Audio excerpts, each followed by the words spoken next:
IAS academy पर बेटा आप सभी का स्वागत है। ये हिंदी का हमारा तीसरा प्रैक्टिस सेट है। हम हिंदी में हल्के और भारी सभी सवालों को मिक्स करते हुए चल रहे हैं। जूनियर असिस्टेंट के अंदर जो हिंदी के 30 क्वेश्चन पूछे जाएंगे उनको लेकर हम प्रैक्टिस करा रहे हैं। ठीक है, इस प्रैक्टिस से आप लोगों को बहुत बड़ा लाभ होने वाला है।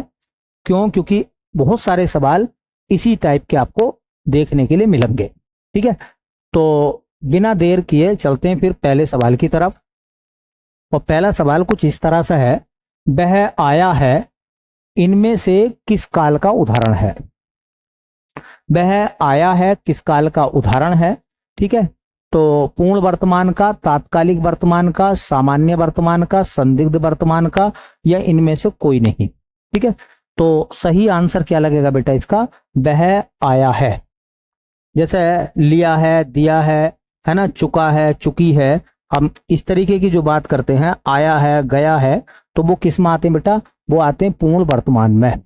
ठीक है, तो वह आया है किस काल का उदाहरण है, तो आपने लगा लिया होगा आंसर पूर्ण वर्तमान काल। ठीक है, चलते हैं अगले सवाल की तरफ। ये कह रहे हैं कि बताइए इनमें से कौन सा शब्द पाश्चात्य का विलोम है।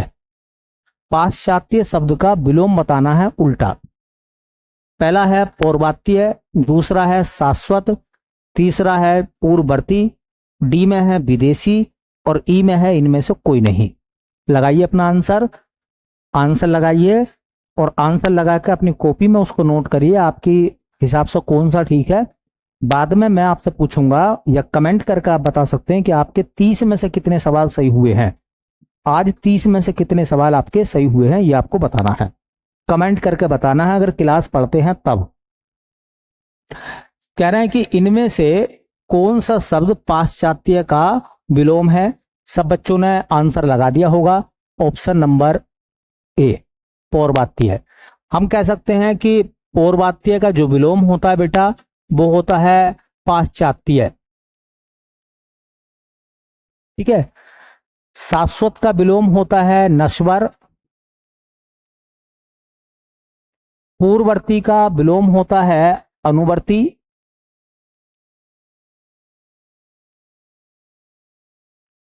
बेटा विदेशी का विलोम होता है देशी। ठीक है, तो ये चार थे, मैंने चारों के विलोम लिख दिए हैं। चार थे, मैंने चारों के विलोम लिख दिए हैं। उम्मीद है कि ये चीज आपको समझ में आ गई होगी। चलते हैं बेटा तीसरे सवाल की तरफ, जो आज का तीसरा सवाल है। कह रहे हैं कि निम्न वाक्य गरीबों को दान दो में गरीब किस प्रकार के कारक का उदाहरण है। गरीब किस प्रकार के कारक का उदाहरण है। अपना ऑप्शन लगाइए। कर्म कारक है, संप्रदान कारक है, अपादान कारक है, करण कारक है, या इनमें से कोई सा विकल्प सही नहीं है। ये आपको बताना है कौन सा कारक आप लगाएंगे। कर्म कारक, संप्रदान कारक, अपादान कारक, करण कारक, या फिर इनमें से कोई नहीं। उम्मीद है आपने अपना आंसर लगा लिया होगा। ठीक है, अगर लगा लिया है तो देखते हैं। गरीबों को दान दो। ठीक है, अब सवाल ये किसको दान दो, गरीबों को। वैसे देखने में हमें ऐसा लगता है कि कर्ता ने कर्म को विभक्ति आ गई है, तो हमें ऐसा लगता है कि को के आने पर वो कर्म बन जाएगा। ऐसा नहीं है, यहां इसका मतलब है गरीबों के लिए। गरीबों के लिए दान दो, तो गरीबों को दान दो, इसका मतलब गरीबों के लिए दान दो। ऑप्शन लगेगा इसमें बी वाला, तो कर्म नहीं है, ध्यान रखें। संप्रदान कारक लगेगा, गरीबों के लिए दान दो, इसका सेंस ये है। ठीक है, चलते हैं बेटा आज के चौथे सवाल की तरफ। कह रहे हैं कि कर्ता के साथ ने चिन्ह का प्रयोग इनमें से कहां होता है। सामान्य भूतकाल में, सामान्य वर्तमान काल में, संदिग्ध भूतकाल में, सामान्य भविष्य काल में, या इनमें से कोई नहीं। कह रहे हैं कि कर्ता के साथ ने का प्रयोग कहां करते हैं। ठीक है, अब देखो मैं पहले आपको एक बात बताऊं।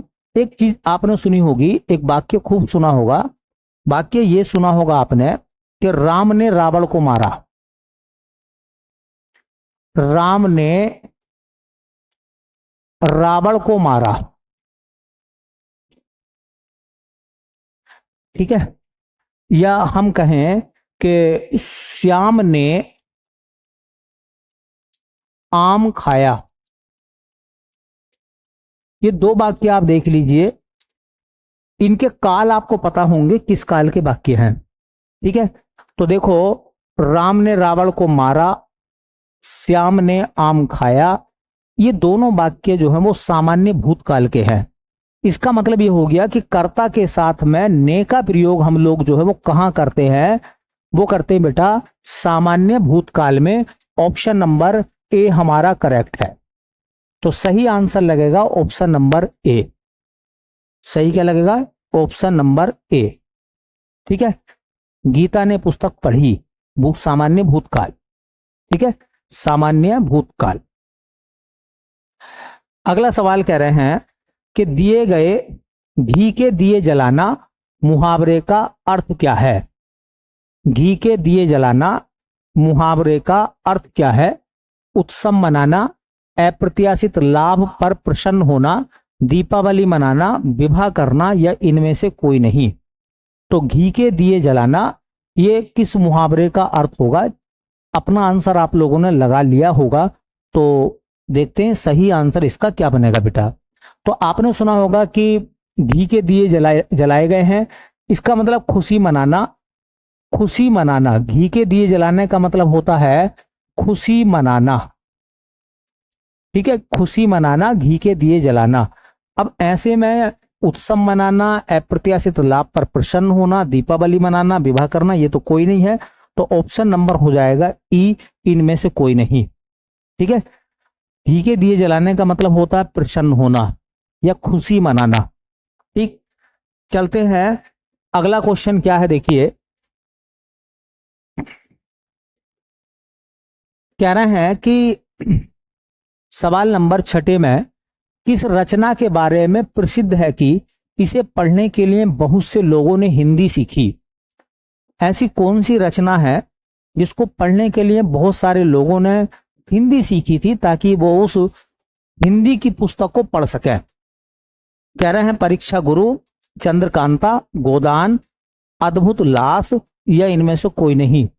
ठीक है, कौन सी रचना ऐसी थी जिसको पढ़ने के लिए लोगों ने हिंदी सीखी? बहुत अच्छा सवाल इंपॉर्टेंट बनेगा जो घुमा के आपको रख देगा।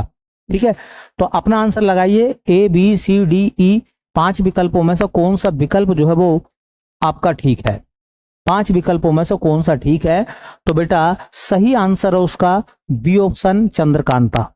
ठीक है, चंद्रकांता एक कहते हैं कि अय्यारी उपन्यास था चंद्रकांता।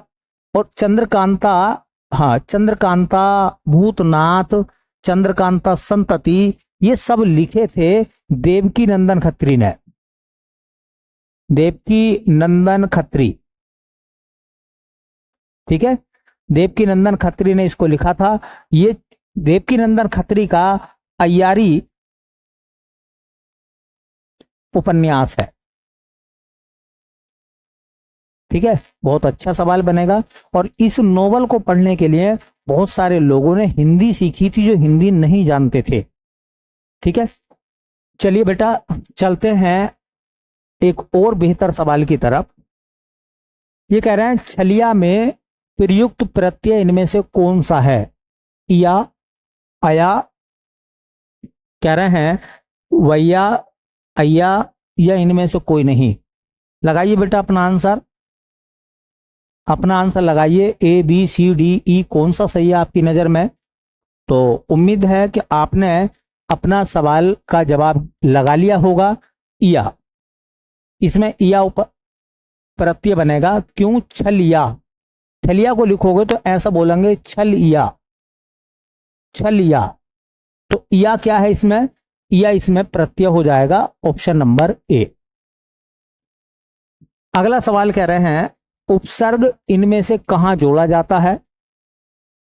कह रहे हैं शब्द के अंत में, कह रहे हैं शब्द के पहले, शब्दों के बीच में, वाक्य के अंत में, या इनमें से कोई नहीं।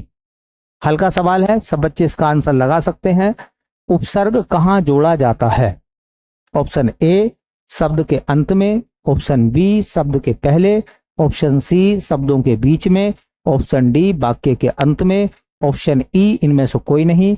लगाइए बेटा अपना आंसर, क्या आंसर आपका ठीक है। तो आपने अपना आंसर लगा लिया होगा। शब्द के पहले जो लगाया जाता है उसे क्या कहते हैं, उपसर्ग कहते हैं। ठीक है, उपसर्ग का ना तो कोई अपना अर्थ होता है, ना ही उपसर्ग का अपना कोई लिंग होता है, ना ही उपसर्ग का अपना कोई वचन होता है, बल्कि उपसर्ग क्या है, उपसर्ग शब्दांश होते हैं। शब्द नहीं है बल्कि शब्दों के अंश हैं। ठीक है, तो जो शब्दांश होते हैं वो उपसर्ग प्रत्यय होते हैं, प्रत्यय भी शब्दांश होते हैं। चलिए अगला सवाल कह रहे हैं कि इनमें से कर्म कारक का चिन्ह कौन सा है। चिन्ह मतलब विभक्ति बतानी है, कर्म कारक की कौन सी है। बहुत आसान सा सवाल है, सब बच्चे इसका जवाब दे सकते हैं। अपनी डायरी में उसका ऑप्शन लगा सकते हैं, में से, ने, को या इनमें से कोई नहीं। तो बताइए कौन सा कर्म कारक की विभक्ति है। सब बच्चों ने आंसर लगा लिया होगा। कर्ता ने, कर्म को, करण से, संप्रदान के लिए, अपादान से, संबंध काकी के, रारी रे, नानी ने, अधिकरण में और पर, संबोधन अलग है। ठीक है, तो ऑप्शन नंबर डी लगेगा बेटा इसमें। चलते हैं बेटा नेक्स्ट सवाल की तरफ। कह रहे हैं इनमें से मध्यम पुरुषवाचक सर्वनाम का उदाहरण कौन सा है। ऑप्शन में, तू, वह, ये सभी ठीक है, इनमें से कोई नहीं। पुरुषवाचक सर्वनाम और वो भी मध्यम पुरुषवाचक सर्वनाम बताना है, कौन सा होगा। अपना आंसर लगा लीजिए अपनी कॉपी में। क्या आंसर आप लोग भर रहे हैं, ए बी सी डी ई। ठीक है, तो मध्यम पुरुषवाचक सर्वनाम होगा तू। ऑप्शन नंबर लगेगा बेटा इसमें, ऑप्शन नंबर लगेगा इसमें बी। तो जो पुरुषवाचक सर्वनाम होता है वो 3 प्रकार का होता है। सुना होगा आप लोगों ने पुरुषवाचक सर्वनाम। पुरुषवाचक सर्वनाम के प्रकार होते हैं 3। एक होता है उत्तम पुरुष, जहां कर्ता अपनी बात करता है, जैसे कि मैं उत्तम। एक होता है मध्यम पुरुष, जब सामने वाले की बात होती है जिससे हम बातचीत करते हैं, उसे कहते हैं मध्यम पुरुष होता तू या तुम, तुमको, तुमने, आपको, आपने, इस तरह से। और बाकी होते हैं अन्य पुरुष।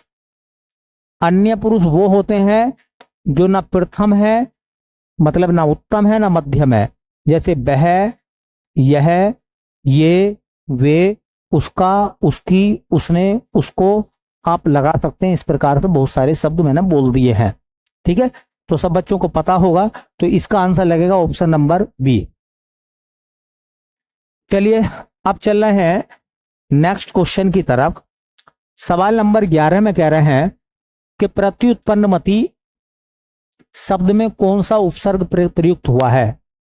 प्रत्युत, प्रति, प्रत्यु, प्रय या इनमें से कोई नहीं। उम्मीद है कि आप अपना आंसर अब तक लगा चुके होंगे। A option, B option, C option, D option या ई ऑप्शन, जो भी सही हो वो अपना आंसर आप लोगों ने लगा लिया होगा। ठीक है, तो इसका सही आंसर है प्रति। एक्चुअल में क्या है, जब इस शब्द को हम तोड़ते हैं तो ये टूटता है प्रति प्लस उत्पन्न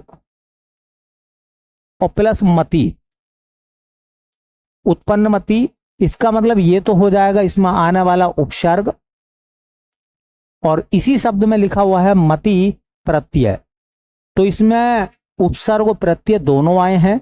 प्रत्युत्पन्न मति में दोनों आए हैं, इसमें उपसर्ग भी है इस शब्द में और प्रत्यय भी लगा हुआ है। तो उपसर्ग पूछा था, उपसर्ग मैंने अभी बताया था पहले लगाए जाते हैं और प्रत्यय वो होते हैं शब्द के बाद में लगाए जाते हैं।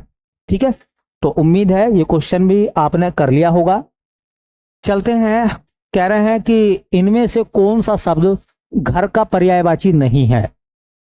कह रहे हैं घर का पर्यायवाची नहीं है, ये बताना है।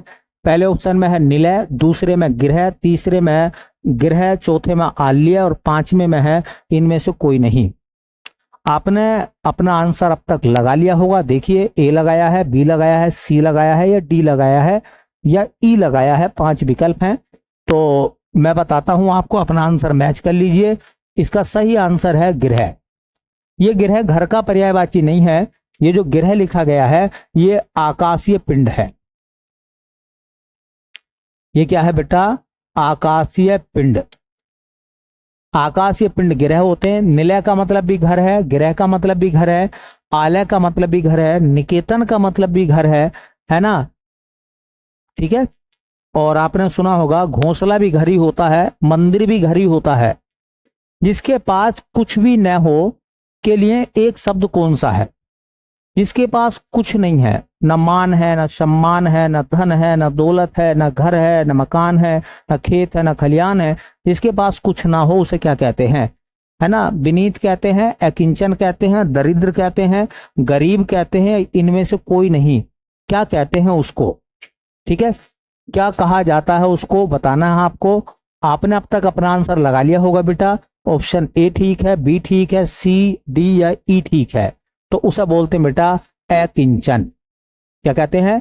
अकिंचन। जिसके पास कुछ भी ना हो, जिसके पास कुछ भी ना हो उसके लिए एक शब्द आता है अकिंचन।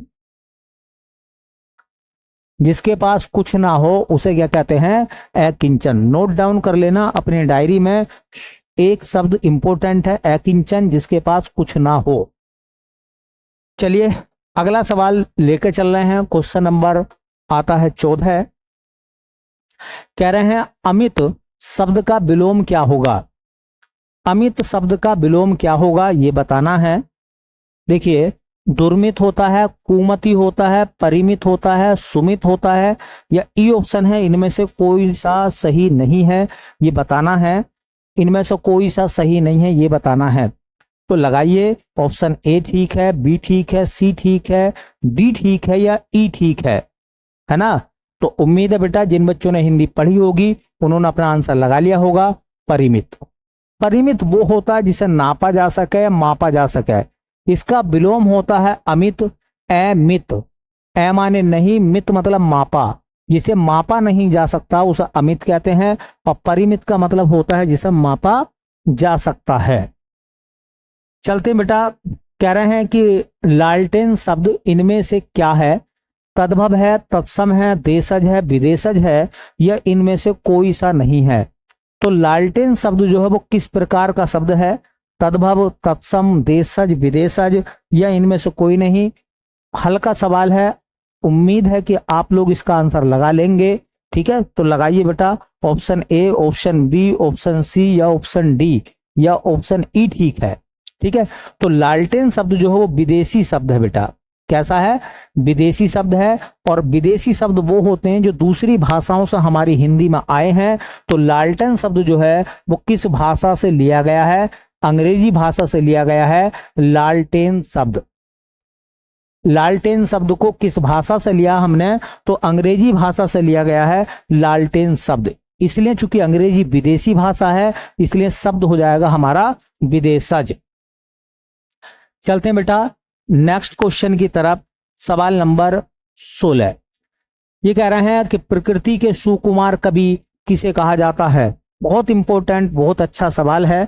प्रकृति के सुकुमार कवि किसको बोला गया है? 4 विकल्प आप लोगों के सामने हैं। प्रकृति के सुकुमार कवि के रूप में किसका नाम है? किसको प्रकृति के सुकुमार कवि कहा जाता है? 4 विकल्प हैं आप लोगों के सामने। Option A, option B, option C, option D. आप लगा सकते हैं अपना आंसर।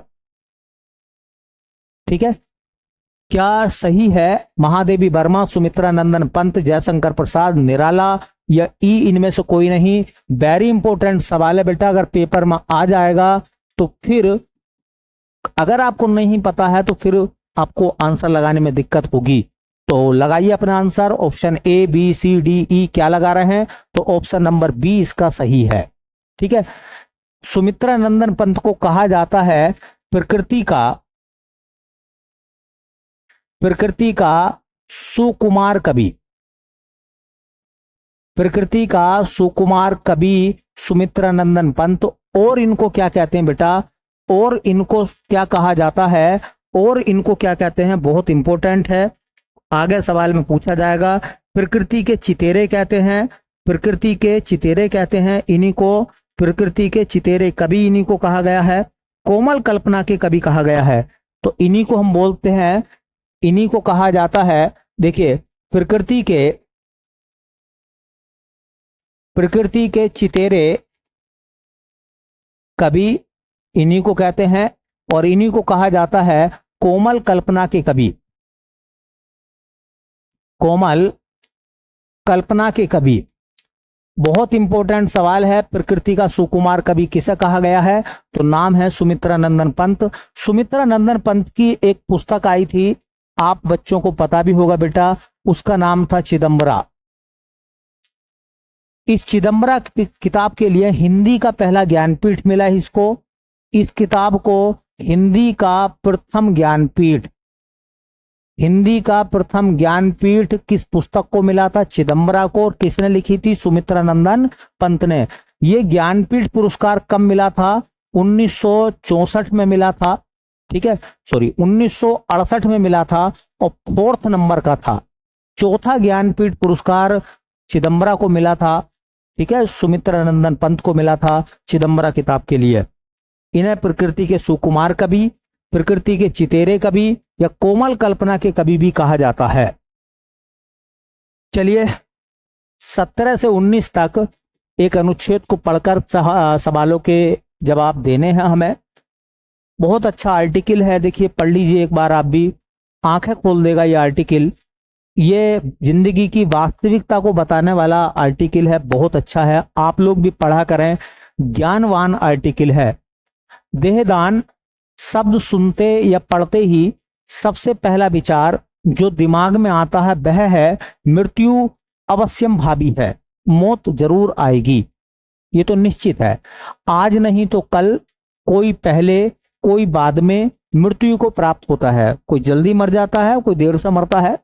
मृत्यु के नाम से ही मन में भय का संचार होने लगता है। मानव शरीरधारी भगवान राम और कृष्ण को भी समय आने पर यह शरीर त्यागना पड़ा था, जो जन्म के साथ ही निर्धारित है। उससे भय कैसा? इससे बचने का कोई उपाय नहीं है। चाहे कोई कितना ही बलवान, धनवान या तपस्वी हो, इससे नहीं बच सकता। मौत सबको आएगी, हर आदमी को मरना है, ठीक है, मरना है ना। जोड़ जोड़ के माया जोड़ी, बन गए महल दुबेले, ऐसा दौर समय का आया, छोड़ने पड़े अकेले। सब कुछ छोड़ना पड़ेगा, दुनिया में साथ कुछ नहीं जाएगा।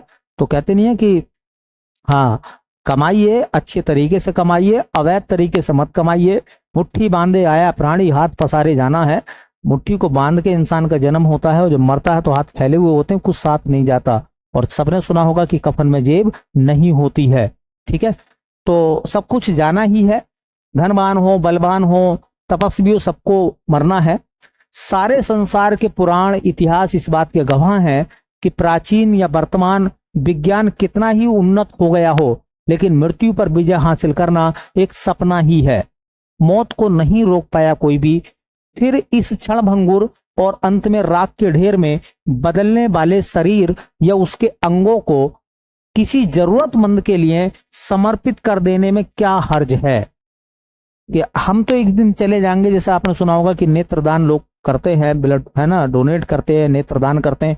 मरने के बाद में हमारी आंखें किस काम मांगी, है ना, लोग सुपुर्द खाक कर देंगे तो मिट्टी में मिल जाएंगे, है ना, लोग आग के हवाले कर देंगे तो भस्म में बदल जाएंगे, ठीक है। अगर किसी को आंखें देने से उसे नई जिंदगी मिल रही हो तो इसमें हर्ज क्या है, ये लिखा हुआ है।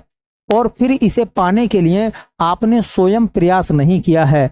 ये किसकी देन है? प्रकृति की देन है भाई, है ना, या धन भी खर्च नहीं किया है। बहुत अच्छा आर्टिकल है, आंखें खोलने वाला अनुच्छेद है, एक बार आप भी पढ़ें इसको गंभीर होकर, ठीक है। इसका जो है ना वास्तविक सार जो है मन को झकझोरने वाला है।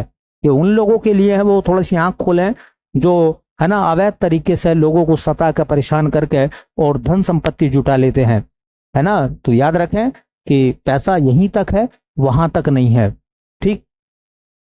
अच्छे से कमाइए, खूब कमाइए, कौन रोक रहा है? गलत तरीका ना अपनाएं। देहदान सुनते ही सबसे बड़ा विचार कौन सा आता है? मृत्यु सत्य है, मृत्यु अवश्यम भावी है, जीवन सुरक्षित नहीं है, मृत्यु नहीं होगी, यह इनमें से कोई बात सही नहीं है। ऑप्शन नंबर ई लगा सकते हैं आप। तो कौन सा आपको सही लग रहा है? गद्यांश आपने पढ़ा है मेरे साथ, तो बताइए कौन सा आंसर जो है वो सही लगेगा इसका, कौन सा आंसर करेक्ट होगा बेटा? तो इसका आंसर करेक्ट होगा, देहदान शब्द सुनते ही हमारे मन में एक बात आती है कि ये शरीर हमें छोड़ना है, मृत्यु अवश्यम भावी है। कह रहे हैं पुराण और इतिहास किस बात के गवाह है? मृत्यु पर विजय प्राप्त की जा सकती है, मृत्यु से कोई नहीं बच पाया, मृत्यु किसी के बस में नहीं है, मृत्यु को कुछ समय तक टाला जा सकता है, या ई विकल्प इनमें से कोई विकल्प सही नहीं है।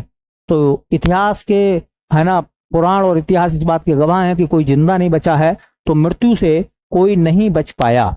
ठीक है, सबको मरना है। ठीक, ऑप्शन नंबर बी। क्षणभंगुर शब्द का क्या अर्थ है? क्षणभंगुर शब्द है, इसमें क्या आया है भाई? है ना, आपने सुना होगा कि इंसान की जिंदगी है पानी का बुलबुला। इंसान के जीवन पानी के बुलबुले के समान है, थोड़ी देर में फूलता और एकदम फट जाता है। कब फट जाएगा, कब खत्म हो जाएगा, पता कुछ नहीं है किसी का भी। इसलिए शालीन रहे, सभ्य बने। ठीक है, क्षण में भंग होने वाली चीजों को क्या कहते हैं? क्षणभंगुर कहते हैं। तो ऑप्शन नंबर ए। ठीक है, ऑप्शन नंबर ए। चलते हैं नेक्स्ट क्वेश्चन की तरफ। वर्तमान हिंदी का प्रचलित रूप इनमें से कौन सा है? हिंदी का जो इस समय प्रचलित रूप है, जो हम लोग देख रहे हैं, ये सब लिखा हुआ है, ये हिंदी का कौन सा रूप है? ऑप्शन है खड़ी बोली, ऑप्शन है अवधी, ब्रजभाषा, देवनागरी, या इनमें से कोई नहीं। लगाइए बेटा option A, option B, option C या ऑप्शन डी।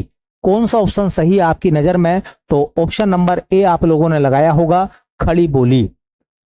ठीक है, खड़ी बोली, ऑप्शन नंबर ए। आपने सुना होगा खड़ी बोली जो है पश्चिमी हिंदी का एक हिस्सा है, जो शोर सैनी अपभ्रंश से पैदा हुआ है। तो खड़ी बोली जो है वो देखिए पश्चिमी हिंदी में आती है, पश्चिमी हिंदी में आती है खड़ी बोली। और खड़ी बोली की उत्पत्ति जो हुई है वो शोर सैनी अपभ्रंश हुई है, शोर सैनी अपभ्रंश, शोर सैनी अपभ्रंश से उत्पत्ति हुई है किसकी? खड़ी बोली की। खड़ी बोली की जो उत्पत्ति है वो शोर सैनी अपभ्रंश से हुई है। खड़ी बोली का जनक किसे कहते हैं? तो खड़ी बोली का जनक कहते हैं अमीर खुसरो को। खड़ी बोली का जनक अमीर खुसरो। ठीक है, इतनी बात आप कॉपी में, डायरी में नोट डाउन कर लें, ताकि जब आप पेपर देने के लिए जाएं तो इन पन्नों को पलट के जाएं, तो आपको बार बार क्लास या बार बार चीजों को देखना नहीं पड़ेगा। ठीक है, चीजों को लिखते जरूर रहें, जो सवाल लिखने के हैं, जो आपको नहीं पता उन्हें जरूर लिखा करें। कह रहे हैं इनमें से किस बोली का संबंध बिहारी हिंदी से नहीं है? बिहारी हिंदी से नहीं है, कौन सा इनमें से सही विकल्प है? ऑप्शन मैथिली, अवधी, मगही, भोजपुरी, या इनमें से कोई नहीं। कौन सी इनमें से बोली ऐसी है जो बिहारी हिंदी का भाग नहीं है? ठीक है, लगाइए option A, B, C, D, E. उम्मीद है बेटा आप लोगों ने आंसर लगाया होगा। सही आंसर है अवधी। अवधी जो हिस्सा है वो पूर्वी हिंदी का है। अवधी किस में आती है बेटा? अवधी आती है पूर्वी हिंदी में। ये मैथिली, मगही और भोजपुरी, ये तीनों किस में आती हैं? बिहारी हिंदी में आती हैं।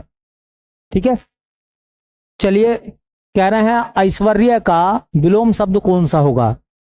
ऐश्वर्य शब्द का विलोम शब्द बताना है, कौन सा होगा? ऐश्वर्य शब्द का विलोम शब्द बताना है बेटा, कौन सा होगा? ऑप्शन ए अनैश्वर्य, बी दरिद्रता, सी वैभव, डी विलासिता, ई इनमें से कोई नहीं। जल्दी से लगा दीजिए बेटा। ऑप्शन आपने लगा लिया होगा, जो आपने लगाया है सच बताऊं मैं भी वही लगाऊंगा। आपने अनैश्वर्य लगाया है ऐश्वर्य का, तो मैं भी अनैश्वर्य ही लगाऊंगा। अनैश्वर्य का मतलब है जो संपन्न नहीं है। ए ऑप्शन सही है। जानने की इच्छा रखने वाला, जानने की इच्छा रखने वाला, है ना, के लिए एक शब्द कौन सा होगा ये बताना है। जानने की इच्छा रखने वाले को क्या कहते हैं? ठीक है, तो जानने की इच्छा रखने वाले को क्या कहते हैं? ऑप्शन ए तत्पर, ऑप्शन बी जिज्ञासु, ऑप्शन सी उत्साही, ऑप्शन सी जिज्ञासा, ऑप्शन डी इनमें, ऑप्शन ई इनमें से कोई नहीं। तो सही आंसर बनेगा जिज्ञासु। जिज्ञासु क्या होता देखिए, जानने की इच्छा रखने वाला, जानने की इच्छा रखने वाला। तुमने देखा होगा व्यक्तियों को, चीजों को जानना वो चाहते हैं, उनकी इच्छा है, तो वो जिज्ञासु हैं। और ये जिज्ञासा जो है ना, जिज्ञासा इच्छा है, तो जानने की इच्छा, जानने की इच्छा को क्या कहते हैं? तो जानने की इच्छा जिज्ञासा, और जानने की इच्छा रखने वाला जिज्ञासु। तो हमारा ऑप्शन वैसा बनेगा ऑप्शन नंबर बी, जिज्ञासु। ठीक है, चलिए बेटा चलते हैं नेक्स्ट क्वेश्चन की तरफ। और ये कह रहे हैं कि यशोदा शब्द में कौन सी संधि प्रयुक्त है? स्वर, विसर्ग, व्यंजन, दीर्घ या इनमें से कोई नहीं? यशोदा शब्द में, यशोदा शब्द में कौन सी संधि आएगी? जल्दी लगाइए। Option A, option B, option C, option D या ऑप्शन ई। तो जो आपने लगाया है मैं भी वही आंसर लगाऊंगा। मुझे पता है आपने बी ऑप्शन लगाया होगा, ऑप्शन बी, विसर्ग संधि। क्योंकि होता क्या है, जो यशोदा होता है, आप जब उसकी संधि तोड़ते हैं तो वो बनता है यशय, विसर्ग लगाइए और प्लस दा, मिलकर बनेगा यशोदा। ठीक है, चलिए चलते हैं नेक्स्ट क्वेश्चन की तरफ। और नेक्स्ट क्वेश्चन में कह रहे हैं कि स्थायी भाव की संख्या कितनी होती है? कह रहे हैं 10, 11, 12, 9 या इनमें से कोई नहीं। अपना आंसर लगा सकते हैं आप, जल्दी से आंसर लगाएं। स्थायी भाव की संख्या कितनी होती है? 10, 11, 12, 9, या यूं कहें 9, 10, 11, 12 या इनमें से कोई नहीं। उम्मीद है आपने आंसर लगा लिया होगा बेटा। आंसर है 9, क्योंकि नवरस होते हैं ना, तो जितने रस होते हैं उतने ही स्थायी भाव होते हैं। मूल रस कितने हैं? 9, इसलिए नवरस बोलेंगे। ऑप्शन नंबर लगाएंगे बी। चलिए चलते हैं नेक्स्ट क्वेश्चन की तरफ। कह रहे हैं इनमें से शुद्ध शब्द का चयन कीजिए। पुरस्कार कैसे लिखा जाता है ये बता दीजिए आप, जल्दी से बता दीजिए। पुरस्कार ऐसे लिखा जाता, पुरस्कार, पुरस्कार या पुरस्कार, या इनमें से कोई विकल्प सही नहीं है। जल्दी बताइए। ऑप्शन ए ठीक है, बी ठीक है, सी ठीक है, डी ठीक है या ई ठीक है? तो आपने पढ़ा होगा, लिखा भी बहुत बार है। ऑप्शन नंबर सी सही है, पुरस्कार। पुरस्कार नहीं होता, ऊ की मात्रा नहीं आती, ध्यान रखें। अगर पुरस्कार लिख रहे हैं तो गलत है, पुरस्कार होता है, पुरस्कार नहीं होता। तो ऑप्शन नंबर सी जो है वो करेक्ट है। कह रहे हैं स्वजाति शब्द का विलोम क्या होगा? ऑप्शन ए में कुजाति, बी में विजाति, सी में सुजाति, डी में अजाति, ई में इनमें से कोई सा सही नहीं है। तो बताइए बेटा, जल्दी बताइए कौन सा सही होगा, है ना? कुजाति, विजाति, सुजाति, अजाति, इनमें से कोई नहीं। ठीक, तो याद रखो स्वजाति का विलोम होता है विजाति। स्वजाति का मतलब होता है एक ही जाति के, और विजाति का मतलब होता अलग अलग वैरायटी के या अलग अलग जाति के। कह रहे हैं आध्यात्म शब्द का विशेषण कौन सा होगा? आध्यात्मिक, आध्यात्मिक, अनाध्यात्म, आध्यात्मिक, अध्यात्म या इनमें से कोई नहीं, ई ऑप्शन। जल्दी लगाइए बेटा, अपना आंसर, लेट नहीं होना है हमें। तो कौन सा आंसर करेक्ट बैठेगा बेटा? ऑप्शन नंबर बैठेगा। कौन सा लगा दूं बताइए आप, बताइए कौन सा सही लगा दें? ऑप्शन नंबर सी, आध्यात्मिक। आ से बनता है, ध्यान रखना। ठीक है, ऑप्शन नंबर सी। अगला क्वेश्चन कह रहे हैं कि हिंदी भाषा कौन सी लिपि में लिखी जाती है? बहुत इजी और आसान सवाल है, सब बच्चों को पता होगा, टाइम वेस्ट नहीं करेंगे। सौराष्ट्री, ब्राह्मी, गुरुमुखी, देवनागरी, इनमें से कोई नहीं। तो हिंदी किस लिपि में लिखी जाती है? देवनागरी लिपि में। आज का आखिरी सवाल है, 30वां सवाल। अतीब शब्द में कौन सा उपसर्ग है? अति, ये वाला, अति, अपि, अधि या इनमें से कोई नहीं। लगा दीजिए बेटा, कौन सा आंसर आपका करेक्ट है? Option A, option B, option C, option D. तो ऑप्शन जो सही बैठेगा इसमें वो बैठेगा ए, अति plus Ib, अतीब, option number A. ठीक है, तो बेटा ये थे हमारे 30 सवाल प्रैक्टिस के लिए। उम्मीद है ये आपको समझ में आ गए होंगे। अगर समझ में आ गए हैं तो इस क्लास को, है ना, लाइक करें, शेयर करें। ठीक है, बाकी मिलते हैं नेक्स्ट क्लास में नए सेट के साथ में। तब तक के लिए आप सभी का बहुत बहुत धन्यवाद।